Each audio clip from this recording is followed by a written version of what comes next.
வணக்கம். இன்றைக்கி நம்ம பார்க்க போகிற ரெசிபி ரொம்ப டேஸ்டியான வெங்காய பஜ்ஜி. எப்படி பண்ணுறதுன்னு பார்க்கலாம் வாங்க. இதுக்கு பார்த்திங்கன்னா நல்ல ஒரு கெட்டியாக பெரிய சைஸில் இருக்க வெங்காயத்தை எடுத்துக்கலாம். அப்போ தான் வெங்காயம் கட் பண்ணுறதுக்கு நல்ல வசதியாக இருக்கும். அதோட அடிப்பகுதியை மட்டும் நீக்கிட்டு கட்டர்லேயோ இல்லைன்னா கத்தியிலையோ இது மாதிரி சின்ன சின்ன மெலிசான துண்டுகளாக நம்ம ரவுண்டாக கட் பண்ணி எடுத்துப்போம்.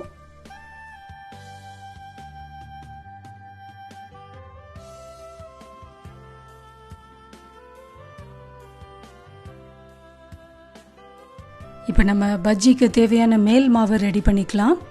ஒரு 2 ஸ்பூன் கடலை மாவு, 3 ஸ்பூன் மைதா மாவு, 1 ஸ்பூன் அரிசி மாவு, தேவையான அளவு உப்பு, 1/2 ஸ்பூன் குழம்பு மிளகாய் தூள். இந்த மாவில் நம்ம கடலை மாவு கம்மியாக தான் சேர்த்துருக்கோம். அதே மாதிரி சோடா மாவோ இல்லைன்னா ஃபுட் கலர் அது மாதிரிலாம் எதுவுமே சேர்க்கலை. அதனால் இது அசிடிட்டி ப்ராப்ளம் இருக்கவங்களோ தாராளமாக பயப்படாமல் இந்த பஜ்ஜியை சாப்பிடலாம்.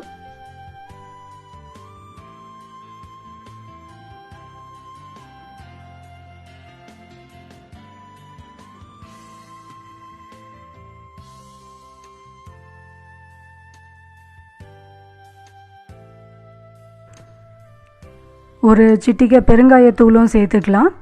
ஃப்ளேவரை இன்னும் கொஞ்சம் என்ஹான்ஸ் பண்ணி தரத்துக்காக நான் ஒரே ஒரு ஸ்பூன் கசூரி மேத்தியை இது மாதிரி கையால் நல்லா கசக்கி அதையும் சேர்த்துக்கிறேன்.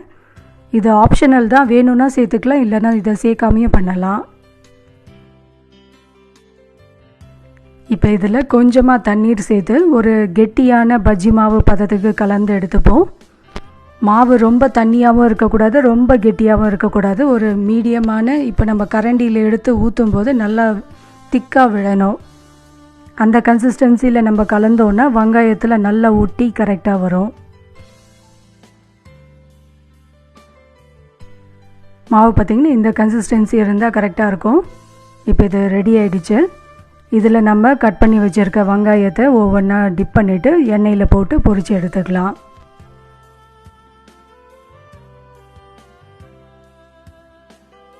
எண்ணெய் நல்லா சூடான பிறகு அடுப்பை நம்ம மீடியம் ஹீட்டில் வச்சுட்டு அதுக்கப்புறமா பஜ்ஜிகளில் போட்டு மிதமான தீயிலே பொரித்து எடுத்தோன்னா வெளியே கலரும் கரெக்டாக வரும், உள்ள வெங்காயமும் பார்த்திங்கன்னா நல்லா வெந்திருக்கும்.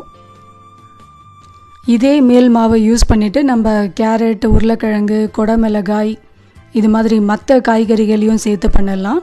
ரொம்பவே டேஸ்டியாக இருக்கும்.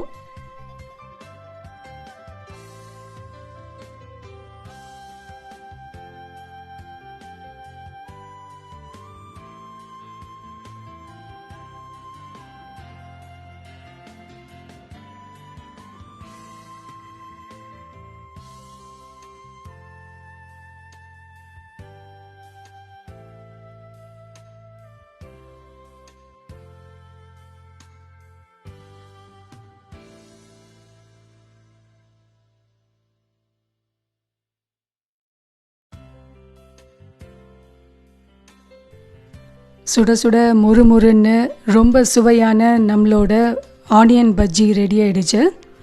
இதை டொமேட்டோ சாஸ் கூடயும் பரிமாறலாம். அப்படி இல்லைன்னா தேங்காய் சட்னி, வெங்காய சட்னி, புதினா சட்னி, தக்காளி சட்னி, எல்லா விதமான சட்னி கூடயும் இது ரொம்பவே மேட்ச் ஆகும்.